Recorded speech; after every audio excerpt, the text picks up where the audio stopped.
Welcome to episode 20 of Last Turn. I'm Bart and joined today by Evan. How are you doing today? I'm doing really well. I'm very hyped after this, BlizzCon this weekend. Oh yeah. Sure, not the only one. Lots of cool things coming up, but what we really care about is obviously Diablo. No, they didn't even talk about that as far as I'm aware. The old switcheroo. No, Kobolds, Catacombs. Those are two great things on their own, and we're gonna get them together. It's gonna be sweet. Yeah, it's like an entire expansion based on that starting leveling area for humans in World of Warcraft. Yes. It's pretty silly. And not even the whole area, because there's forests and bandits and the pig. Right. This is just one quest portion. Yeah, right. It's like one more small narrow portion of that leveling area. It's really exciting because they're going to be doing something pretty new with the solo content. Right. I think that's the part I'm most excited about, at least. Because I always really like the dungeons, and when they said they were kind of getting rid of them, I was really bummed. Right. They basically didn't get rid of them. They basically just made them free and less rewarding. Yes, definitely. But they're still around. And I understand why they had to do that. There were a lot of reasons why it probably didn't make as much money as making a set with openable packs. Definitely. There's many different kinds of Hearthstone players, but I think one of the most ubiquitous joys that everyone shares is opening a pack. Taking that out and just giving you the same, you're definitely getting these cards, probably was not good for their sales, for example. And also less fun. You don't get to open packs. So shifting away from the old setup was fine. But whether it's the new dungeon setup or the old way they did it, very little replay value. Yeah, that was the main thing missing, I think. So that's something really interesting about the solo content they announced here, the roguelike, because that is going to have some replay value, assumedly. Exactly. I think I actually have a quote. It's essentially a Hearthstone roguelike, Broad says, and it's our most replayable single-player content ever. That's also awesome. It's totally free. Yeah, that's great. I mean, I love roguelike games in general. I have a ton of them in my Steam library, and I've played a lot that I really enjoy. So getting a roguelike in the context of one of my favorite games of all time is going to be pretty awesome. Oh yeah, what exactly that means is sort of kind of up in the air. I do think they did one playthrough of a dungeon there, so we have an idea. Yeah. But apparently there's many different enemies, over 4 dozen or something like that. And they're each going to be tricky and unique in the way all the other dungeon bosses have been, I'm assuming. Yeah, hopefully. I mean, it should be really cool. Looking forward to a neat experience. And I mean, I'm also looking forward to seeing them explore the flavor of the set a bit more. The Ungoro flavor was really interesting. The Knights of the Frozen Throne flavor was hype, very, very hype. So, I want to see what they make out of this, because it's probably there's probably more places in World of Warcraft that are just caves with kobolds, probably a ton of those. And it'd be interesting to see which ones they really go deep into. Yeah, I mean, there's definitely a bunch of lore behind it, and they worship these gods that are very much real. Yeah, sure. and burn large numbers of people and things like that. Oh yeah. And I think they're one of the ancient races of Azeroth that was there well before the stories played out in Warcraft or World of Warcraft are happening. So that's something that they could develop more, and it's not just about the kobolds and the catacombs, it's about the treasure. Right. So another really neat thing that they're releasing for the first time ever are legendary weapons for every class. Yeah. You can play Captain Greenskin and Priest now, and not just with Medivh. Oh yeah, I mean Harry Jones just went up in value. If you invested in your Harry Jones stocks, you're pretty happy.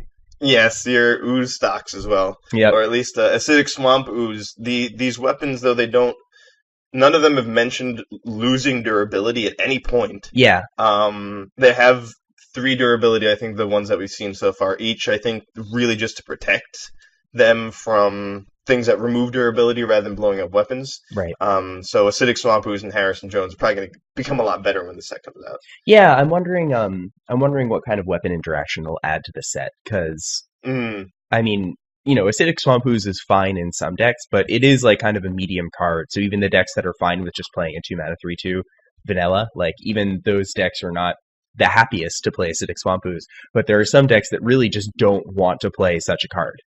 That like that card doesn't advance their game plan outside of hating on very specific parts of the metagame. Kind of like Galactic mm. Crawler and Priest. People will do it, but it's not because Galactic Crawler is especially good in Priest, it's because it's especially good against the field. Yeah, Galactic Crawler in Druid with Mark of Yasharj is a lot different. That's playing an aggro deck is a Yeah, lot different than Galactic Crawler in your control priest deck. totally. 2/3 Beast advances their plan. So, yeah, definitely. And yeah, so there might be mage or priest cards that affect weapons, like buff yours or hurt your opponents. There might also be more neutrals than usual that buff weapons. Like really, there's not that many, Yeah, and they're all pirates. yeah, right. So, yeah, I guess we'll have to wait and see what we have. There might be like kobold smiths or something that will buff weapons. Yep, I mean, or just more ways to interact with your opponent's weapons. Like, I guess a lot Hmm. of people are already running Bloodsail Corsair, so that's a playable card even, in a post-Pirate Warrior world. So Hmm. that might be, that card's going to go up in value a bit more. It's probably going to keep sticking around. But more cards like that sort of incidentally remove durability from your opponent's weapons, or in some way convert durability of your opponent's weapons to some gain, like you can drain that for armor or something like that. Um, Yeah, that would be cool rather than the way the gluttonous ooze works. right. Something that drains, or the amount that you drain is not a static number. Like a demon that has battle cry, your opponent's weapon loses durability equal to the number of demons you control. So if you just have the one demon, it takes off one. But if you have two other demons when you play it, you can take off three durability. Yeah, no, that'd be really cool. But it's interesting. I mean, also, yeah, there could also just be ways for all classes to sort of like neutral classes that synergize with durability in ways that aren't just attacking. I think you Hmm. mentioned like remove one durability from your weapon. If you do X. Yeah, almost like a cost, Right. or like a minion that has a battle cry that removes durability from your weapon and gets a buff. Yeah. Right. Because you don't really need the three durability on your Dragon Soul, theoretically. No, it's there to more or less protect it, but it's also a resource that you could potentially make use of. And I'm sure That that would be cool. yeah, it would be really cool. I'm sure they didn't leave that design space untapped. It's like whether they used it to make a playable Hearthstone card is a different question entirely. Hmm. But it's I guess it wouldn't be hard to do that, but it'd also be pretty easy to make something unplayable. So we'll see what they did. I'm definitely excited to see how they explore, not just the legendary weapons themselves, but yeah, how to interact with them in new ways and new classes that are usually excluded from the weapon discussion. Yes. And then the I mean, one thing that hasn't been clear to me yet, like there's obviously treasures in the set. There's these shiny amulets and stuff, and there's Marin, who we'll definitely have to talk about, who's got all sorts of treasure going on. But I don't understand what like the rewards of this are going to be. Like, every time you replay it, if you do well enough, do you get rewarded like Arena? Yeah, so I think that's still kind of up in the air being discussed. It sounds like maybe there's one-time rewards, kind of like all of the existing dungeons. This is just what I've gleaned from sort of reading around. There might be a more official answer out there. It sounds like there's going to be one-time rewards, and they're considering adding like weekly rewards, kind of like a tavern brawl. Oh, see, like I think they need at least that. I agree with that. But if I mean, at first I was assuming that basically they'd probably give you a free run when the set comes out, and then first time reward that was pretty significant. Like if you like the first time you like have a perfect run or clear it or whatever, you get a bunch of packs. And the first time you just get a certain distance in, you get a card back and a pack or something like that. Sure. Um, and then each run is 100 gold. I kind of was assuming that there would be a cost and there would be a reward, but Brode said that it would be totally free, which I think means probably both real money free and gold free. Yeah. I mean, I think that's cool. I do think that like these types of things appeal to more casual players, so actually lowering the barrier to entry on it makes a lot of sense. I think if it Hmm. cost money and like if it had rewards that were comparable to Arena, like people might farm it and not be happy about it, and that's a really bad spot to be with your game because Hmm. people will do like the best thing available even if it's not fun. So Yes, I played Final Fantasy 11. yep, so did I. That's exactly what jumped to my mind too. I mean, we've all waited in Dragon's Area for Fafnir to spawn, so it's that's not fun. Yeah, no, that's a good point. That even can potentially would be something someone would do with Tavern Brawl if it's one of the brawls that there's a degenerate deck that wins fast to just like spam that to get the 30 wins in a day.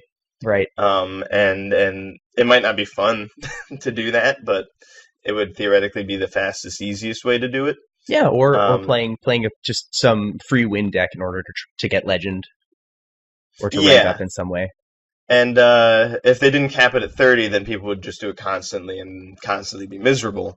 Hmm. So that's that. I could see that happening with the Kobold thing too. And yeah, the weekly reward is a really clever way around that. I guess they couldn't do both on Wednesday though. Yeah. Well, I mean, yeah, I don't know when they'll reset them, but they could do it on Wednesday. I suppose. I mean, it'd be like I think they would get more logins if they did it on a different day, though. But it would also be like potentially less succinct and easy depending on how their system works. But I think that depends on details that we're not privy to. It could be even that the Tavern Brawl is in effect in the Catacombs. That'd be interesting. Um, so I do think We'll we should see. talk a little bit about Marin. So this is a Hmm. card that is out now. This is a card that we can all play with, Marin the Fox. Um, its flavor text is a reference to the Princess Bride, I think. I have not read it yet. Let's see if we can find it here. Um, it says, "My name is Marin the Fox. You took my treasure. Prepare to die." Yep. And And this is not the first time they reference that. Master Jouster also references the villain. oh, that's right. I am undefeated. That Yep, guy, right? Yeah, yeah. exactly. So Marin's an 8 mana 6/6, and Battlecry summons an 0/8 treasure chest for your opponent. And it has the reminder text in parentheses, break it for awesome loot.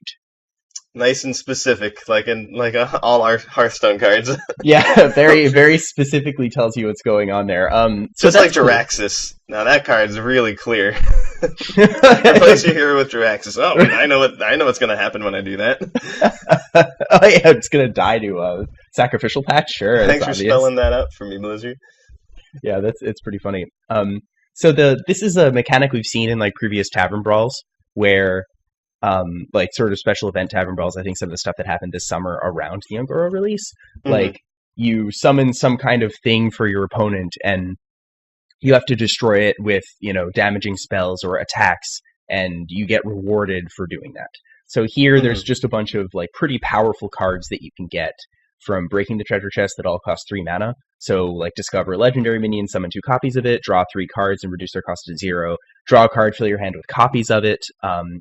6/6 taunt for 3 that replaces your hand with legendary minions, kind of Sort like of a the golden kobold. baby golden monkey. Yep, it is the golden kobold, so it's pretty close. And then yeah, so those are the possible rewards from this treasure chest. The treasure chest itself costs 3 mana, so if you want to devolve it or evolve it, it's going to be in that range. Just letting you know. So as far as actually playing this card, you want to actually play Marin right now. Hmm. The first thing that I think of is it's a lot like Medivh. Um, it's very Mm. similar. It's 8 mana for sort of a bloke that you don't really care about that much, but you can get something pretty great. Medivh is definitely not good unless you're really going to use his effect. So I Hmm. think the same is probably true for Marin. If you're really not going to be able to consistently kill that 08, Marin's probably just really bad in your deck. It's not like a ubiquitously good card. Even though the treasures are pretty amazing because it's 4 and you don't get to pick one, it's random. like you can't really count on anything. Like the Wondrous Wand is insane. The draw three and reduce their costs to zero Oh yeah. because you can immediately play three cards that cost zero. I mean, That could have been very expensive. Whereas like summoning a minion if it's not a taunt minion off of the crown, or drawing a card and filling your hand with copies of it, you might not be able to do anything immediately with those. And even the Golden Kobold, like a 6/6 taunt is good, but it's beatable.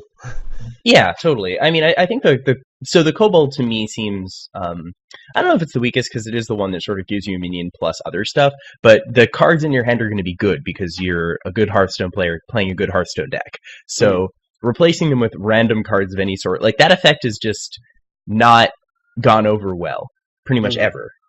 Yeah. Except for, I guess, Golden Monkey, but that's different. It replaces your deck, and that's also a deck with no win conditions. It's also one of the last cards you play in the deck, and you play it when your hand is at that point filled with answers that are just not useful. Um, Yeah, it's a very narrow, specific situation. yes, yeah, exactly. It's a narrow, specific situation where that kind of effect is good, and um, Marin the Fox is not the kind of card you would want to play in that. Well, I guess you could potentially play it in that deck, but you can't reliably get the Golden Kobold. But these other cards are nice too. So Toland's Goblet seems like it could be good.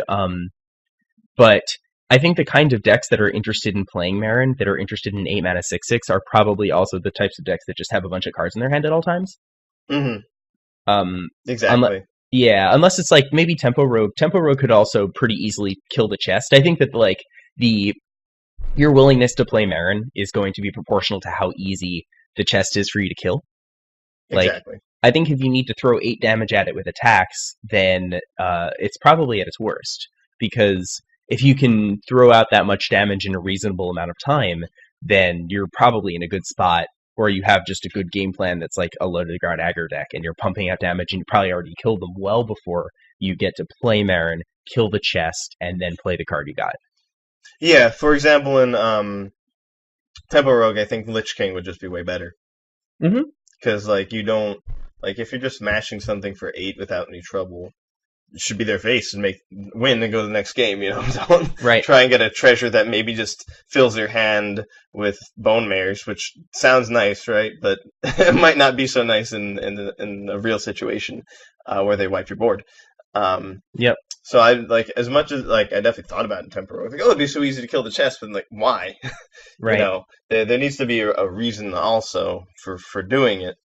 Um, one thing I thought of, I think one of the best decks might just be like a Warlock control deck Mm. because you're going to be playing most likely Doomsayers, Defiles, Abyssal Enforcers, Twisting Nether. It's just going to consequently die. Right. And then I think a lot of these cards are pretty great for Warlock, like the Golden Kobold. Sometimes you wind up with cards that damage you that you're just not going to play, or Mortal Coil that you're not going to play, and he can turn them into legends. Yeah. And Yeah. usually you're playing like in current Warlock control decks, even mostly inexpensive cards. So there's things you need to get out. You can play them and then play the sky. Yeah, it's also the Warlock control. Even yeah, Warlock control decks tend to be somewhat proactive, compared to other control decks. They're not like Priest, which is like the Priest or Mage, which tend to be very reactive decks.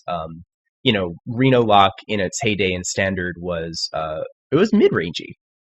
It Yeah, was playing threats, Twilight Drake or Mountain Giant might come out. yeah, totally. You were trying to play things and beat them, and like if they were a faster deck than you played the control game. But if they were like slower, a slower mid-range deck, or they were on par with your speed, you could totally play a proactive game plan. Same thing with Reno Lock currently in Wild. So Hmm. that kind of control Warlock just by its nature tends to be kind of mid-rangey. They get like a bunch of minions that are good, like Despicable Dreadlord, Abyssal Enforcer, um, and these are things that you can just play, and you can play them and be happy with them, and you don't need to wait for the right situation. You could just play them into an empty board and be pleased with it. So that kind of deck that is able to wipe the board and able to clear stuff out, but is also happy to play the cards in its hand, that would get a lot of value out of stuff like Toland's Goblet Hmm. and or Golden Kobold, when you just have answers that you're not interested in using, like you said, like Mortal Coil or Hellfire or something.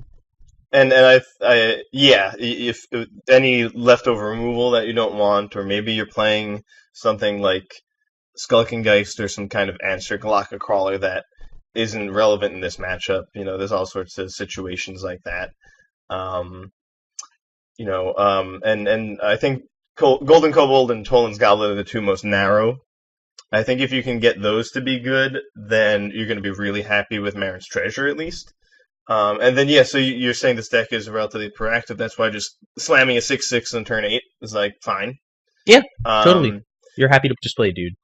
And then, yeah, you can easily kill the 08 just consequentially off of Twisting Nether and Doomsayer, or just playing enough Abyssal Enforcer effects. It could even help you with a Defile, potentially, if it's already taken damage. Yeah, totally. If it's taken 4, it could take you from the 4 hit to the 5 hit. So that's, I think, probably one of the best situations for Marin. And then another thought I had was Jade Druid, or even Big Druid. Because with Spreading Plague, you give them a minion. Oh, sure. Like, you don't want to mind control tech it, so it's not necessarily combo with that, but it does combo with Spreading Plague. Yeah, I mean the other thing though is that this is kind of a card advantage type card. Most of these effects are Golden Kobold and Xerox Crown are not necessarily card advantage, but they're kind of like tempo cards. But like Toland's Goblet and Wondrous Wand are going to be, well, Wondrous Wand could be insane in any deck, obviously, but Yeah. Toland's Goblet could just be a complete whiff in Jade Druid. Yeah, it seems like it could actually be horrible. Yeah, I mean, because like the deck just has UI, and so much of what the deck is extremely proactive. It's a mid-range deck, but the trouble the deck has sometimes is just like playing out its hand, and a card like Marin is gonna totally work against you in that regard. And like you don't, 8 mana 6/6, you can get 6/6 for 1 mana. Yeah, it probably pretty bad in Jade. Medivh is probably way better. But Big Druid, it could actually maybe be good.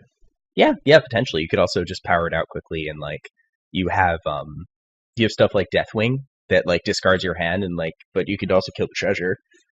Yeah. I mean, now we're talking Marin. Now we're talking 8 mana card into 10 mana card. It doesn't instantly win you the game. It basically just draws you a good card, but still. It would be insane. Yes. And that could potentially also use Doomsayer. Yeah. Yep. But I guess the cute combo with Marin is using Crazed Alchemist, and I haven't really thought of an actual reason or way to do that. Yeah, that card's, you would need, in order to play that card, you want to synergize with it in your deck, but you also, because like it could randomly hate on your opponent, randomly screw up their day, but it also occasionally is just a 2 mana 2/2, which is horrendous. Yeah, it's I haven't thought of a good way for that to be a thing. Yep, yeah, that card tends to go into zoo type decks that are trying to cheat on buffs or like turn their 1/5s into 5/1s. On the other hand, so yeah, or like Abusive Sergeant's really great with Crazed Alchemist rather. Yep. But so yeah, it looks like Marin's mostly not that good, but could maybe be cool in Warlock. Did you have any ideas for him? Yeah, so I was mostly just kind of thinking about I was thinking about it from the angle of like what has the easiest time dealing with the chest, and I think that Priest does, but Priest also cares the least about these effects. Yeah, and it also doesn't necessarily want to spend 8 on the 6/6. Yeah, exactly. It doesn't want to tap out and play that because it needs to be answering stuff, because it's not like putting out minions that it can do trades with and then use this mana to develop forward. That's just not how the deck works. So, tapping out to play a 6/6, like granted you have a 6/6 now, but you can only really do that into very specific boards. And at that point in the game, like, you have other 8 mana cards that you're looking to play, and you're trying to draw more cards, or you're just like, you took off the whole game to draw cards, and now you need to answer the board. So it just doesn't seem like it's good. And then the rewards like Golden Kobolds, you don't want to play that card. Toland's Goblet, like, you don't want to play that card either.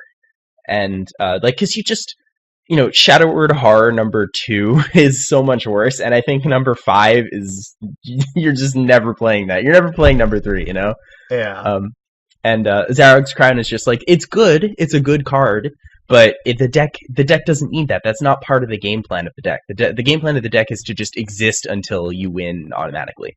Yeah, you don't need any, like, the deck we need a legendary minions, we'd put more just in the deck the normal way.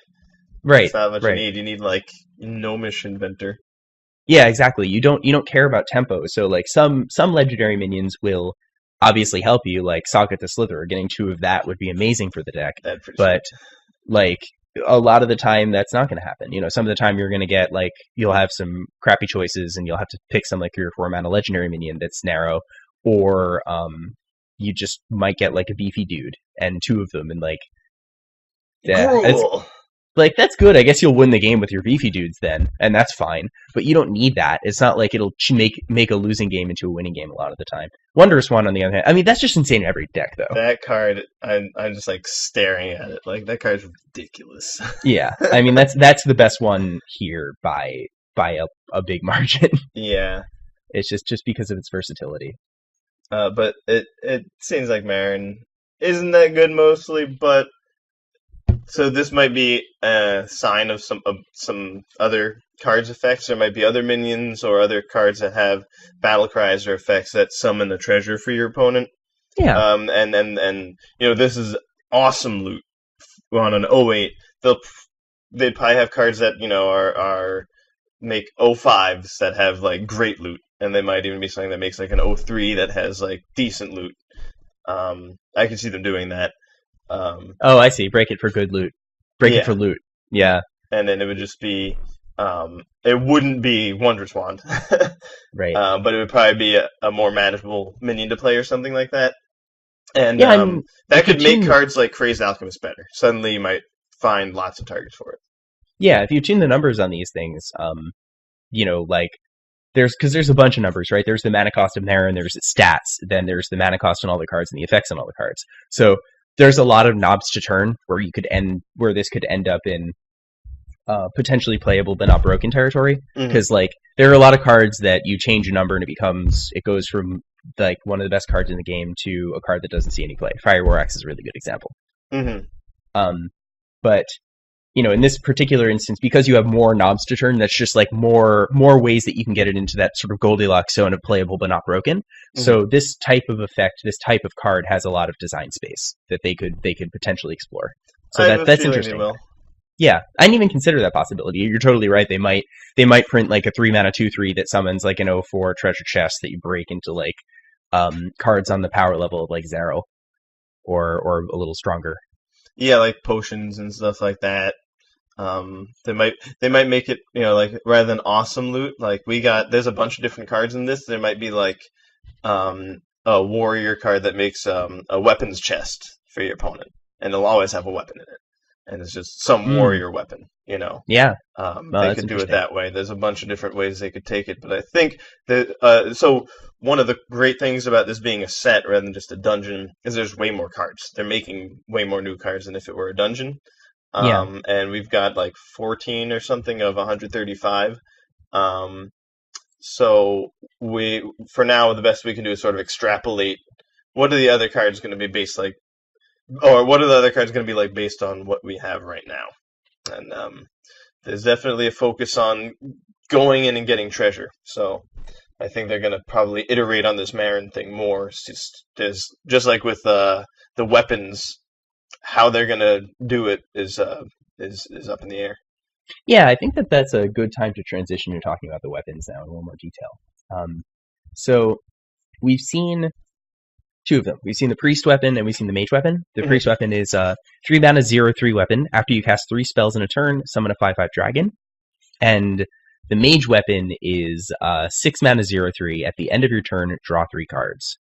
So I think we can start with the priest weapon. That's the one we saw first. Yeah, So first of all, it's a priest weapon, and that's really cool. it is. I've been waiting. I've been hoping for wands or something like that. Yeah, it's really neat. I like it's the weapons are something that I sort of had forgotten about as I don't want to say forgotten about as a mechanic because they're ubiquitous in Hearthstone, but there's more ways to do them than just a thing that can attack stuff. And that's kind of how they initially did their weapons, and that's how most of the weapons in the game are. And especially, all the weapons classes tend to have basically removal spells that do damage to your face, but they work multiple times. This is this is like Atiyesh from Medivh. This is just a different way of using the numbers on a weapon to give you value. These are interesting because they don't consume durability like Atiyesh, but they certainly don't attack. Not very well. Yeah, you would need to really like work some magic to get these to be appealing to attack with. Yeah. But yeah, seeing them just sort of break out of the way that they've been designing weapons for however many years Hearthstone has been around, and also not hide it like with Medivh. They kind of hid it, Yeah. They like didn't Yeah. really make a neutral weapon so much. They made a neutral minion that makes a weapon. It's still a little different, and these are just straight up weapons for other classes that, like you said, you don't use them to attack, which is completely different from all past Hearthstone weapons. That's really cool. That's super cool. Yeah. Are they are they going to be good? That depends on each individual case. Right. In the term of Dragon Soul, it looks like it's probably too demanding. I think it's too demanding, yeah. I mean, the fact that it's 3 mana is... So first of all, there's 3 spells. So it's like, this is not Magic the Gathering spell where Dragon Soul would, like, count. But this is, in some cases. But this is this is a Hearthstone spell. So spells are spell cards.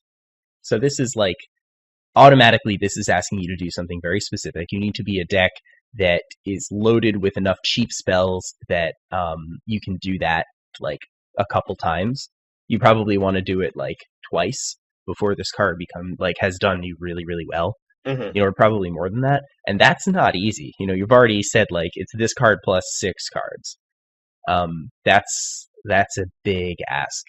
And if you're playing the kind of deck that would do that easily, like, you're probably also playing Auctioneer, and you're playing some kind of like Miracles Priest or Lyra, I guess, potentially. But that kind of deck, I think the best shell for that type of deck is just Rizakus, like, because you're not getting a 5/5 dragon in that case. You're miracling through your deck to draw something that basically wins you the game on the spot. Mm-hmm. And that's gonna win a lot more often than just like a 5/5.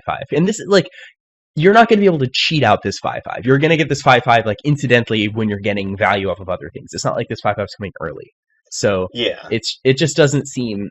It seems like this is asking you far too much. I mean, we need to see what cards they're designing. Maybe they add like the Razor Petal Volley type cards for Priest. And if it gets effects like that, then maybe this goes up in value if those are good enough. But if not, then I think this card needs a lot of help before it becomes playable. With the card pool that we already have in Hearthstone, this doesn't fit in very well with it. Yeah, I mean, Razor Petal Volleys, the combo with this, that's insane. I hadn't thought of that. That's pretty fun. Hopefully Rogue never gets this off of a Swashbuckler. But yeah, like, so if you really were able to make it consistent, like let's say you did have enough spells that you can play whenever you want, so that means that they're not necessarily removal, they're like Binding Heal and Circle of Healing. Cards that don't really do anything. Yeah. What about when you don't draw the Dragon Soul? Like, when you just have a deck that doesn't do anything, and that's going to be most games. So you really can't even go hard into it. The only other cards in preset would combo with that are like Lyra and Auctioneer. So now you're Lyra turn 5, Auctioneer turn 6 before you do anything, and that's just to draw your Dragon Soul to do something. Like, it doesn't add up. If you want a 5/5 dragon, like, pay 5 mana for a Drakenid Operative and like get another card. Spending 3 cards to get 1 5/5 really isn't that good of a deal when the cards don't do anything. And there's just not enough power word shields that you can main deck. If you can main deck as many power word shields as you want, this card would probably be good. Yeah, there's definitely a bunch of cheap pre-spells, but they don't do enough. And like you have to consider there's going to be games where you don't have a Dragon Soul in your hand. It's 1 out of 30 cards. And if you just have a bunch of those spells in your hand, you're probably not in a very good spot. On the other hand, it is sort of threatening and just sits there, and I know that in Razakis, there will be turns where they finally put out enough stuff, and then I play anywhere from 2 to 4 cards to wipe their board Right. and develop my own. And if I'm also going to get a 5/5 out of that, that's pretty strong. And if I can sort of sometimes play cards, like sometimes you do get cards in an order, even in the good Razakis decks, that don't really do much. If you can kind of bail yourself out and get a 5/5 out of playing things that don't do much, that's also cool. On the other hand, maybe you would have been able to do something if you didn't pay 3 mana for that weapon and had another card instead. Yeah, that's the other thing. This does cost a card. So I think maybe the main thing is how good other cheap priest cards that come out are going to be, or if there's many other ways to, like you said, do sort of a razor pedal volley thing. Like, will they print like an igneous elemental and priest that when it dies you get 2 1-cost spells? Like, if there was something cute like that, that could really change Dragon Soul. But right now it looks like it's probably not good. Yeah, I mean, we should definitely be on the lookout, but I do think this card needs a bunch of help before it becomes playable. It's just like the ask of playing a full card, spending 3 mana, and then playing 3 more spells at like the same time is it's a big ask for the existing priest decks right now. And even the ones that are like the happiest to do that, the ones that are more proactive and like they don't care about dumping their hand, they're also like, combo priest or dragon priest or something, but their spells they're not playing Binding Heals, really. Mm-hmm. They're playing I guess like the Light Warden versions of the combo priest can do that, like the Inner Fire Divine Spirit combo, but a lot of them are not really going to be too happy playing that sort of thing because they could be playing a threat or a tutor. I mean, this does synergize with like Shadow Visions. I don't know. It doesn't. I think it's not enough. It also, one thing to note, like, it wouldn't give you a dragon on your 6th spell. Like, the most dragons you can get out of this per turn is 3, or 1. Yes. Rather. One dragon on your 3rd spell, and then nothing after that for the rest of the turn. Yep. So it's not like you could jam 6 spells and get 2 dragons. It's cool that they're dragons and they survive Dragon Fire Potion, but kind of inconsequential. So then, if that's a big ask, this is a big tell. Alaneth, yeah, it does not ask for anything. It just gives and gives and gives. Yes, maybe too much. Yeah, so Alaneth is 6 mana, 0/3. At the end of your turn, draw 3 cards. That is, I mean, those are like the magic words, right? Draw 3 cards. Yeah.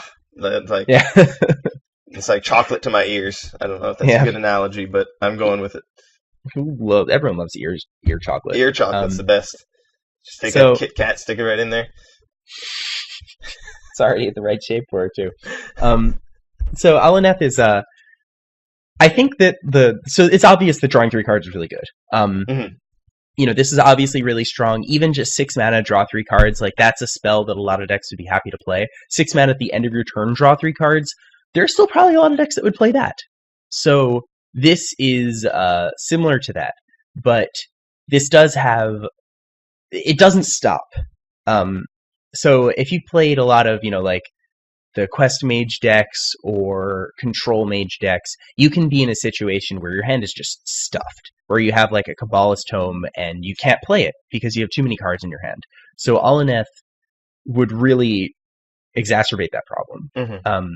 Because in those types of decks, burning cards off the top of your deck is actually dangerous. It matters in those decks, like a little bit, way more than it does in other decks, because you might burn a piece of your combo, and if you burn a piece of your combo, then you can't win the game anymore. Mm-hmm. Or, whereas if you're just playing a mid-range deck or an aggro deck, if you burn a card off your deck, it doesn't matter because you have 29 other ones that do exactly the same thing as that card. Yeah. So the potential to burn cards off the top of your deck in the slower mage decks actually is a real downside for this. There is like too much of a good thing. On the other hand, in a proactive mage deck, in a mage deck that is going to be like tempo oriented, which do exist, those decks have existed for, in the history of Hearthstone, this kind of card initially goes against it a little bit because you're playing 6 mana to do nothing, doesn't develop any tempo, but the amount of cards that you get off of this is just enough fuel to sort of gas your opponent out over the course of the next several turns. Yeah, if enough of your spells are just direct damage, Alaneth is amazing. I think the tempo Mage or maybe Freeze Mage would be all over this card. Yeah, because Um, Freeze Mage could just play its cards not all at once, but over several turns. yeah, like Freeze Mage is frequently investing not just in its hand, but in secrets, um, or in damage to your face. So like there's times where the right play is like Fireball Pass in Freeze Right. Mage, and so if suddenly you get 3 fireballs or 2 fireballs and a Frostbolt, well you can still just play all of them, and you can make a room. Um, and cards like Frost Nova are inexpensive, Doomsayer inexpensive, so I think one of the best decks for Alneth would probably be some kind of Freeze Mage, but Tempo Mage you can make the exact same argument. Yep. Um, and I think that the 6 slot is pretty empty when you think about like Secret Mage. Yeah. Right. There's pretty cool things at 7 and 5 and everything before then, so it might not even throw you off your tempo that much. Um, and having one down turn to then follow it up with 3 cards on your opponent every turn after that, I think when you have the reach that Mage does, Mage has the direct damage. That will almost always win you the game. I think that if you were just drawing a ton of minions, then you could still lose to Frost Novas. Um, but the fact that if you're playing Tempo Mage or Freeze Mage, you're going to be getting either some amount or very much direct face damage. Um, they shouldn't really have any way around it. Yeah. And then And a cool thing about Alaneth in the control decks, you can kind of like maybe lower the cost of your spells and other cards a little bit to if you have an Alaneth in there that you're actually going to be drawing sometimes. And then if you need to turn it off, put Medivh in your deck. oh, that's interesting. So whenever you need to get rid of like your deck is low and you're running out, you just play Medivh and he'll replace your Alaneth for you. Oh, I didn't even think about that. Yeah, that's really clever. That's sort of an off switch on this card, and it's a card that you're already happy to play, and that a lot of the control decks have already played. It's really good in Mage and then one thing well you have to draw the Medivh. Alaneth. Yeah, Alan, that'll get you there. if you've drawn your entire deck and Medivh is in your deck, guess what? Right. Yeah, that's a really good point. I definitely didn't think about that. So that's also nice because it would let you be a little less responsible with your answers. Like you'd be more willing to just sort of frostbolt their 3/2 without waiting around for like the 4/3 or something, Mm-hmm. or like a 5/4. You might be just more willing to play on curve and be a little more proactive, so you could have like some cheaper stuff and maybe some like early interactive minions and whatnot. You'd be happy to just jam like Gluttonous Oozes or Glocker Crawlers into your deck just so you could play them. Mm-hmm. And because you have the Alaneth plan in there. You have Alaneth and like just a bunch of other draw cards and control type spells. And probably Jaina, so like Alaneth and get your Jaina and your Medivh, and then turn Alaneth off, and Jaina will. You can still do the Jaina grind, the water Right. elemental grind that the control decks use. Um, Normally, like if you had Alaneth out permanently, you would kill yourself. Probably much too frequently for that to work, but if you can turn it off after 3 or 4 turns, you probably just have way too much of an edge on your opponent. And it will once again help you get your Frostitch Jaina. I see. Yeah, no, that makes sense. That's a I didn't actually consider that, and that's also nice because Frostlich Jaina can like often win the game with very little help. So Mm-hmm. it's not like those decks would need to be running a combo. And a lot of the decks that are using Jaina as a win condition also pack other win conditions. So risking burning cards or just overdrawing or something is not that scary in those decks. Mm-hmm. It's not like a combo deck. So that's a really good point. I really like this in a Tempo Mage type deck. I think that in something like Secret Mage, this fits in really nicely Yeah. because that deck often runs out of cards in its hand, and then you're sort of in top deck mode. It's a proactive deck. That's not surprising. You're doing most of your action in turns like 4 and 5. So this helps you gas back up like really well. It's very good at that. But also, because of the nature of your secrets, for the Secret Mage gets tons of free turns already. That's why the deck is so good. You take your Yeah. opponent off their curve with counter spells, or you just make their life really terrible by playing a bunch of things they have to play around or risk getting blown out and just time walking themselves. So even if you have to take a turn off to play this, it's fine because you probably already got an advance on that turn already, and converting that turn into just like potentially, into 3 cards worth of value is really good. That's fine on its own, but potentially more than that, that's really, really good. And it would let the deck go lower to the ground. And that, that's really good. When you can take a deck and make it faster, but not sacrifice longevity in any way, then that's a really good spot to be in. Yeah, it would definitely be insane in there. It's already using Arcane Intellect. I don't see why this wouldn't fit in fine. Yep. Yeah, same. One cool thing I actually just realized, we don't know the warrior weapon yet as far as I'm aware, but that one definitely deserves a lot of attention because, warrior's the class with upgrade. But more so, it's got Forge of Souls. It's true. So, yeah, could just draw it. Yeah, warrior can basically play 3 copies of its legendary weapon. Unlike any other class, none of the other classes can do that. Mage would want to get Alaneth to draw Alaneth, Right. So that the power of the warrior legendary weapons potentially 3 times as relevant. If it's really, really good, then Forge of Soul into warrior legendary weapon might be something we're seeing all the time if it's really that strong. No, yeah. No, I agree. That's really interesting. I didn't even consider that. It just crossed my mind. Yeah, and I guess Fiery War Axe is still decent. So running 1 or 2 copies of Forge of Souls and having that in your deck is it's not terrible. It doesn't really have a home right now, but if there was a controlling warrior deck, like Taunt Warrior, it probably would play that, and it would be happy to draw it off of a Forge of Souls. So that's really interesting. I definitely didn't think about that. I do think they said that the weapons classes are going to get more traditional type weapons. Okay, so that makes sense. We're probably, I don't know if I have an exact source. It was announced at some point over the weekend. I remember reading it somewhere. That's the worst source possible. I think I remember reading it somewhere. Yeah, I think that that's had some pretty negative impacts in the world recently. That type of logic, but yeah.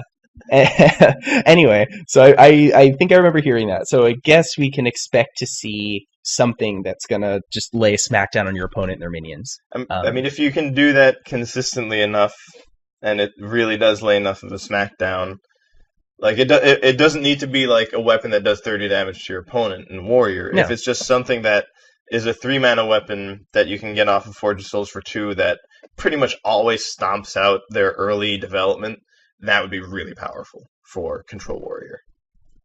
Yeah, definitely. Something like that. Something that could just get them card advantage and take your opponent off tempo and do so efficiently is really good. And if if you have the legendary weapon in your hand, you can Dead Man's Hand and then Forge of Souls and get 2. Oh wait, no. Yeah, you have 1 copy that you get from your deck and the other one in your hand. So that you have 2 in your hand. That could be a thing. I mean, you'd have to have it in your hand, double Dead Man's Hand, and then Forge of Souls to get out 2 more. Have 3 copies total. Right. That'd be sweet. So, yeah, there's a lot to look forward to here. I think they said the rest of the spoiler is going to happen starting late November. So I guess we're going to see the expansion in early December. Yeah, Reddit says November 20th is when spoilers will commence. And everything I've read just says December. Which is kind of vague. But, that I'm sure it'll be before Christmas. Yeah, definitely. So actually, another card that's worth discussing here is the Warlock Legendary. Have you seen this one? That one is the one that makes the spells that summons the demons, right? Yes. Summons an even larger man. That's the one that summons an even larger man. Yeah, that one. Why don't you tell them what it is? So this is a 6-mana 3/6 taunt with Death Rattle. So this is a Jade Behemoth. Basically Jade Behemoth. Death Rattle, add the first seal to your hand. And the first seal is a 5-mana spell. It says summon a 2/2 demon, add the second seal to your hand, which summons a 3/3, adds the third seal, 4/4 fourth seal, etc. Until you play the final seal, which summons a 6/6 demon, and it adds a 10-mana demon to your hand that is a 10-mana 10/10 with Battlecry, destroy your opponent's deck. Yeah, that's pretty thorough. Good thing it's a 10/10.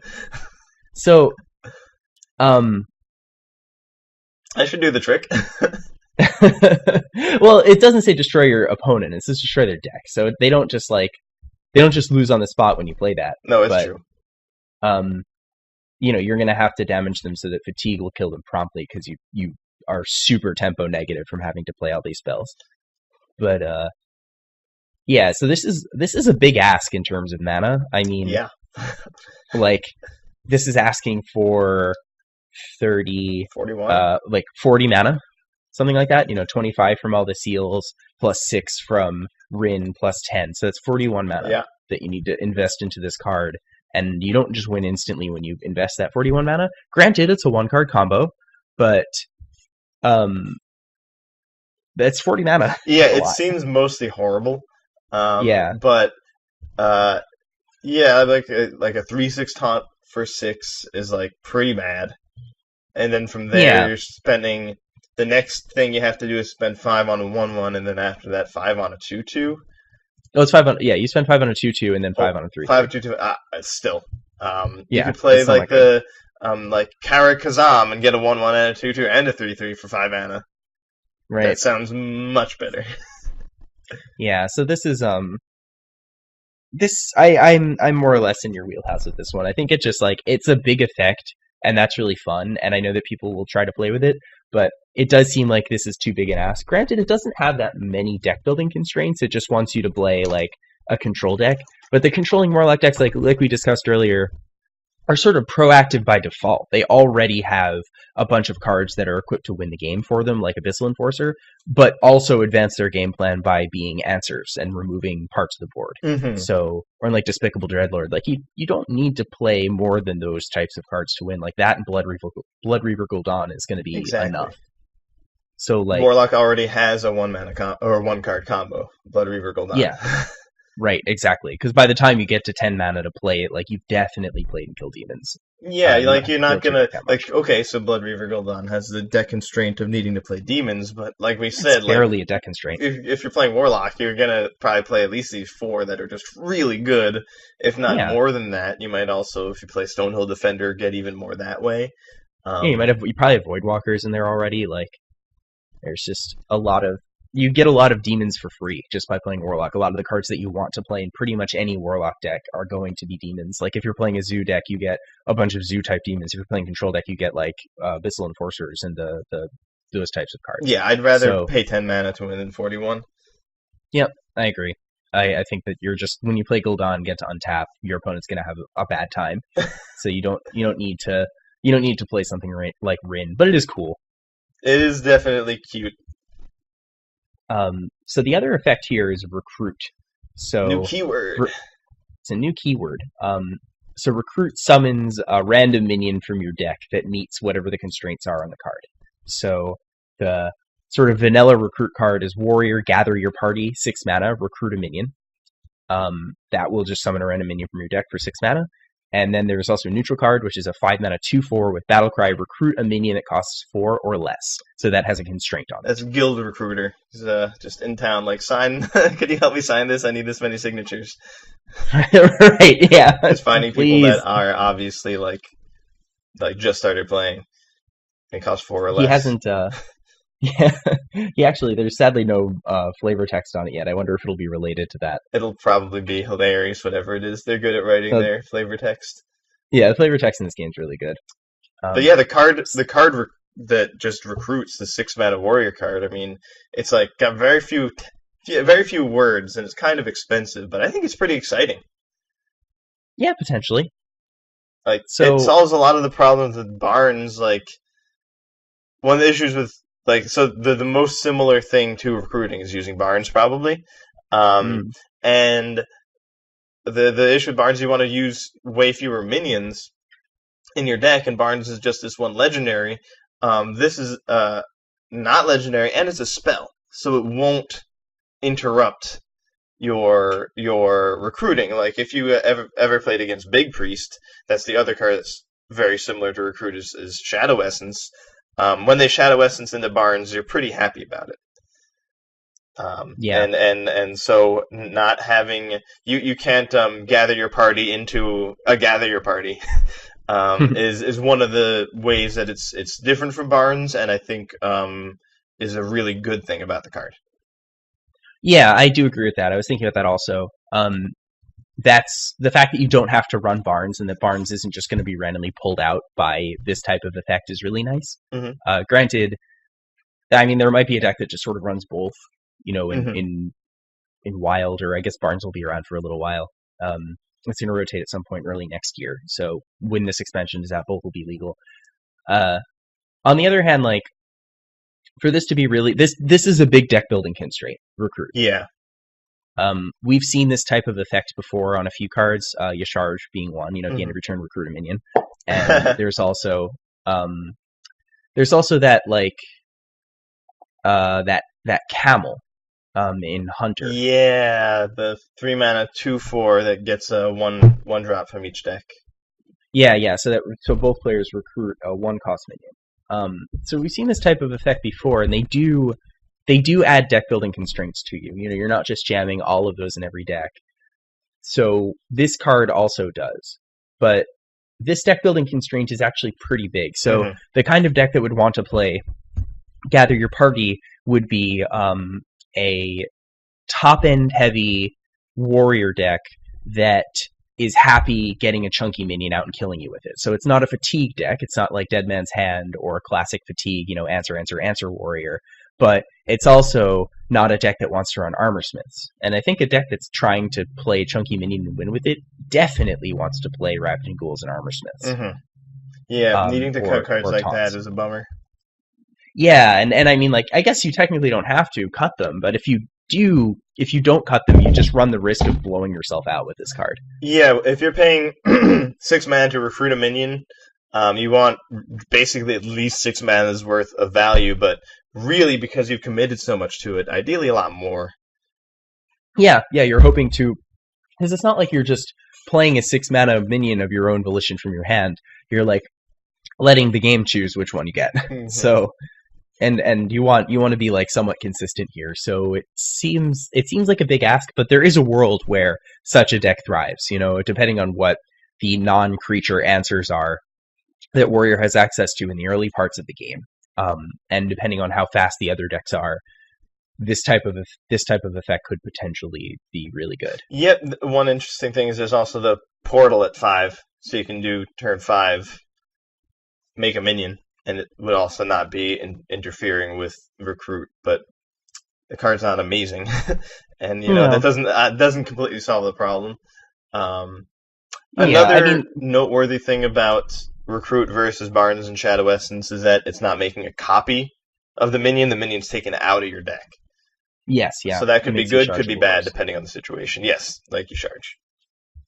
Yeah, definitely. It's all these are considerations. But I mean, on the other hand, we have seen decks like this, the ones that, the top heavy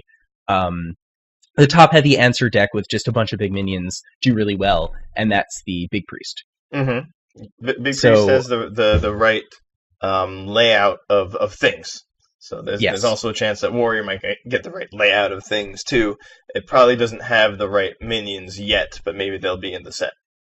It also has cheap ways to recur the minions. So I think that, lacking Eternal Servitude is a really big ding to that type of deck. Because if you take Eternal Servitude, you're never cutting that card. It's just one of your best. So the deck really wouldn't function without it. And partly that's because of Barnes, but also, and Shadow Essence, because they reduce your minion stats. But also, one dude is not enough. Your opponent can hex it. You're not going to just win when you get your 10-mana minion out off for 6 mana. That doesn't end the game. Your opponent at that point, all of their answers are turned on, and they might have a big board and they can just trade into it or something. The real magic happens when you bring the thing back, the second time. Yeah. So this is a big ask, and it's not enough to make a big warrior deck super possible. Maybe that's my inkling, but yeah, I mean we'll see, I guess. And then I think what's really exciting about Recruit, and how it's different from Shadow Essence and Barnes once again is that it seems they're going to be putting some constraints on what you'll pull. So the Guild Recruiter only gets things that cost 4 or less. That means that they are somewhat likely to print something that gets things of cost X or more. And if they do that, then you can have your cake and eat it too. You can play your Galactic Crawlers and your Tar Creepers and your Armor Smiths and still recruit really cool minions. Now, those cards will probably cost a lot more, but it could still be worth it. Yeah, Like if you're totally. getting Tyrion Fortring, for example. Yeah, yeah. So it's I mean, it's potentially really valuable, but I guess we'll see what happens. But yeah, so there have been a lot of really interesting spoilers so far. I think we've discussed them pretty thoroughly, or at least sort of the most interesting parts of it. What do you feel? Yeah, I agree. And this, like you pointed out, the rotation is going to be the beginning of next year. So when this set comes out, there'll be a lot of cards in standard. The most that there's going to be, essentially. Yeah, And to me, recruit looks like one of the most like potentially combo-y, keywords that they've made in a while. Like adapt, like kind of, but you're not guaranteed Wind Fury. Like so you can't yeah, really like put a lot of weight on one adapt getting you there. If you can play a 3 mana 3/3 that continues to adapt over and over again, that's probably fine.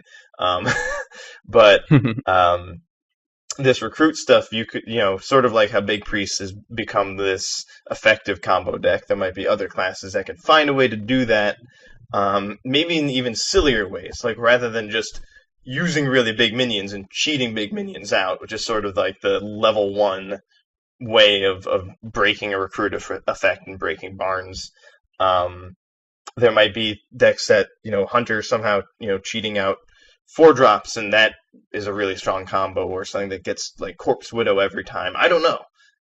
yeah, totally. But there'll be many, many cards in Standard, and there's all these other cards that are going to come out in Kobolds and Catacombs that we don't know about. So Recruit could wind up being like this really cool, silly effect in certain decks, rather than just being a way to get like a 2-for-1. Yeah, yeah, I agree with you. I mean, it depends on the cards that say recruit on them and how they're balanced and what constraints they put on the recruit. Because in this case, actually, constraints are good. Like constraints are good and bad. They definitely reduce the ceiling and the power level that you can get, but they also reduce the deck building constraints.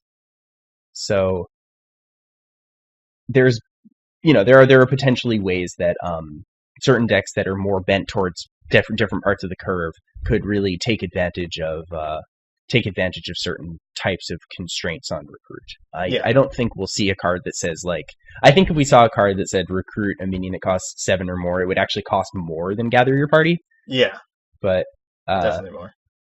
yeah, we'll see what happens. You think that's a good place to wrap up? Oh yeah, that's Mm. let's get to the catacombs.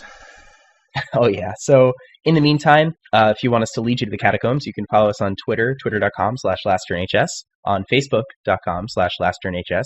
As always, you can find us on iTunes, Stitcher, Google Play, soundcloud.com/lastturn. You can check out lastturnhs.com. We have links to a lot of this stuff. We have a YouTube channel. You can search for Last Turn HS and you'll find us. And a number of other sort of podcasting services that we've mentioned at sort of various places like Pocket Cast and Beyond Pod and TuneIn. Thanks everybody for listening. Thank you so much, guys. Hope you're as excited for the kobolds and the catacombs as we are. And we'll see you next turn. See you next turn, guys.